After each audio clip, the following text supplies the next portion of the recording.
நீங்க ஒரு கோரிக்கை சொல்றீங்க. ஒரு முஸ்லிம்கள் வந்து ஒரு சட்டமன்ற உறுப்பினர், அது நாடாளுமன்ற உறுப்பினர் கம்மியா இருக்கிறாங்க. திமுக கூட அதுக்கு ஒரு முக்கிய பங்காற்றவில்லை. ஆனா அவருக்கு தமிழக வெற்றி கழக தலைவர் அவர் என்ன சொல்றாருன்னா, கூட்டு ஆட்சியிலையும் பங்கு, அதிகாரத்திலையும் பங்கு இருந்தார். அப்படி இருக்கும்போது உங்களுக்கான சட்டமன்ற உறுப்பினர் எண்ணிக்கை அதிகரிக்கும்ல, அது போக உங்களுடைய இது எப்படி இருக்கு? இல்லை இல்லை, அதாவது நாங்கள் கொள்கை ரீதியாக ஒரு பாசிசத்தை தெளிவாக எந்த சலனமும் இல்லாமல் எதிர்க்கக்கூடிய ஒரு கூட்டணியில் இருக்கின்றோம்.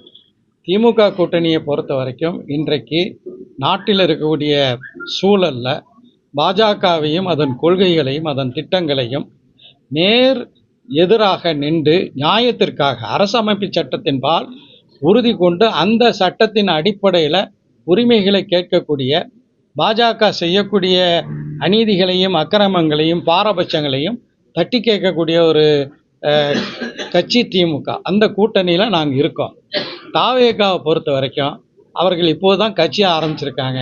அவங்க கொள்கையில் இப்போ என்ன வேணாலும் சொல்லுவாங்க. ஆனால் காலப்போக்கில் தான் அவங்களை பற்றியான முடிவு வர வேண்டும்.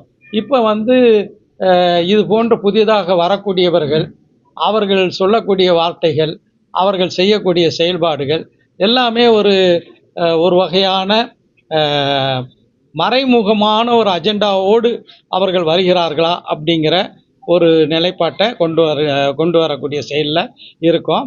யார் அவருடைய வீட்டில் சோதனை நடத்தினார்களோ, ஒன்றிய அரசின் ஊழியராக இருந்து யார் சோதனை நடத்தினாரோ அவரே கட்சியினுடைய கொள்கை பரப்பு செயலாளராக அறிவிக்கும் போது